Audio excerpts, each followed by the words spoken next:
now, hey, happy Wednesday. I hope you're feeling blessed and refreshed. I'm back again with another one. And today, we have cooking motivation.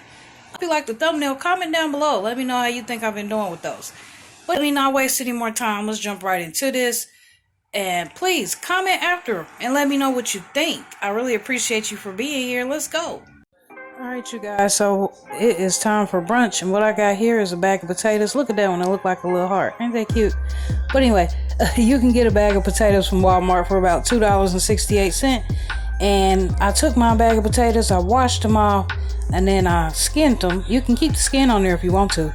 And then I cut them up in small little chunks. And you want the chunks to be pretty small because you don't want it to take forever to cook, and you want it to make sure it cooks good. So then I put a little drop of canola oil in the pan and another little drop, but I'm gonna make sure that gets good and hot. While that's getting hot, I'm gonna go ahead and chop up my little smoked sausage here. I just used 2 in this case because we don't really need a lot, but you can always double this recipe. And a pack of smoked sausage is as cheap as $4.99 at Walmart, but you know, it just depends on where you shop. So I want to make sure that those smoked sausages are cut into small pieces, because I want to make sure I can spread that amount throughout the whole thing. So once that grease gets hot, I'm gonna go ahead and pour those potatoes in there. Now I did wash my potatoes and I also soaked my potatoes. You know, you could do it your way, but that's just how I do it. It just makes a difference to me. So then I went ahead in with some garlic, some minced garlic, and I don't measure, I just pour. I like to sneak in garlic wherever I can for my family. And then I'm gonna go ahead and put a little bit of water in there, not too much to cover the potatoes, but maybe about a half a pan, and then go ahead and throw that smoked sausage in there.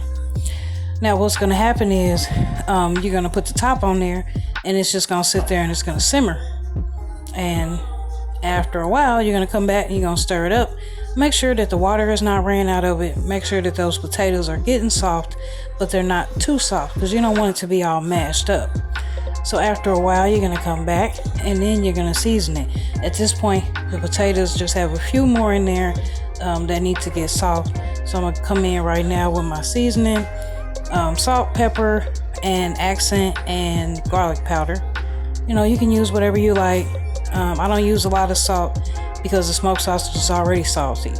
But you can also use a roll of sausage and ground it up if you choose as well. You can make it meatless and just not put any meat in there at all, and just make it like a potato scramble with the eggs. So now we're gonna go in with the eggs. I already got the butter melting in the pot, and at this time I'm just coming back and forth checking on the potatoes. Now that the potatoes are done, I'll go ahead and take them off the eye so that they don't scorch, you know, at the bottom of the pan. So now I'm gonna go ahead in with some eggs. I think I made maybe about 6 here, 5 or 6. And I seasoned them up, and I put our favorite cheese in there. I like to use the sliced cheese, the Kraft. I think that pack is like $7.49 at Walmart. But you know, you can always get whatever cheese you like. There's a lot of different options that are a lot cheaper.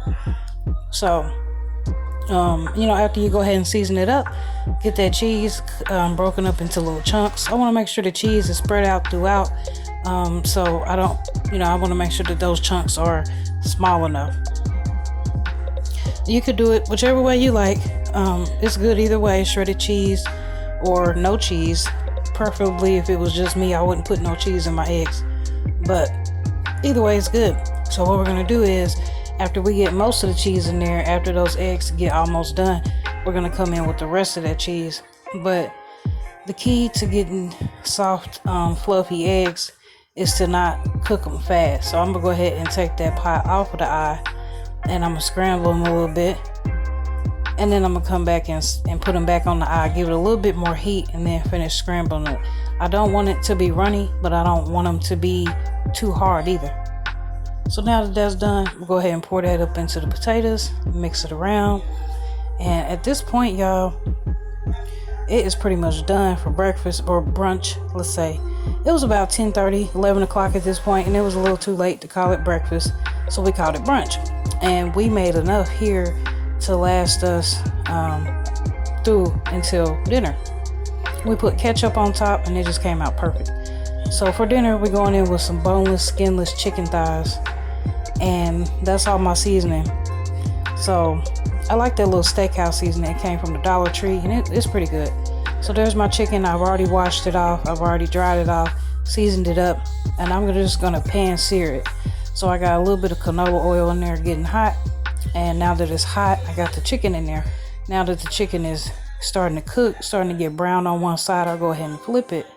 Now I choose chicken thighs for this meal because they're a lot juicier. Chicken breasts are a lot more dry, but you know, whatever preference is yours. And also dark meat is cheaper. So I just showed you there that I took that chicken and I cut it up into chunks, and then I still had some left over. So that's how it looks after it's been pan seared for a while. And I just went ahead and threw all that little chunks of chicken and finished cooking that up off camera. So now here's the rest of the ingredients. Again, I said that this is a breadless pot pie. That means there's no bread, but there are potatoes. So here is how I make it. I go ahead and butter the bottom of a pan, and then I take those tater tots and line them up on the bottom of the pan. I got some garlic going in the pan in the back so that I can make a roux and mix up the mixed vegetables along with my chicken. That's going to be the inside. What you can also do is you can take those tater tots and you can break them up into small pieces instead of making them whole. So there is the finished product. That's how it looks after it comes out the oven. I put breadcrumbs on one side, I put shredded cheese on the other side. That's how it looks on the inside of that pot pie. You got the vegetables, you got the chicken, you got the roux, which kind of made a sauce. And look, you guys, we got dessert. Surprise! We made strawberry cupcakes. And look, my little helpers are here. This is ZZ. She likes to keep busy. She always want to help around the house. And I got a little trick for y'all. This is how you make sure that your cupcakes don't get stuck to the bottom of your cupcake shells. You put a little bit of rice in the bottom of your muffin pans. There they are. That is the finished result, you guys. I hope you enjoyed this video. Alright, you guys. That's it. That's all. What do you think about that cooking motivation? Comment down below and let me know. Look, don't pay attention to my hair, okay? I'm steady trying to twist it up and stuff. And anyway, that's another story. Stay encouraged. Writing down your goals in your blue book with your blue pen, checking them off a little bit at a time, because slow and steady wins the race, y'all. We're not out here in competition with anybody but ourselves. So you want to wake up every day, push harder and grind harder to please who? Yourself. That's it. That's all. As always, remember, be true to yourself. Because if you can't be true to yourself, you can't be true to nobody else. Bye-bye.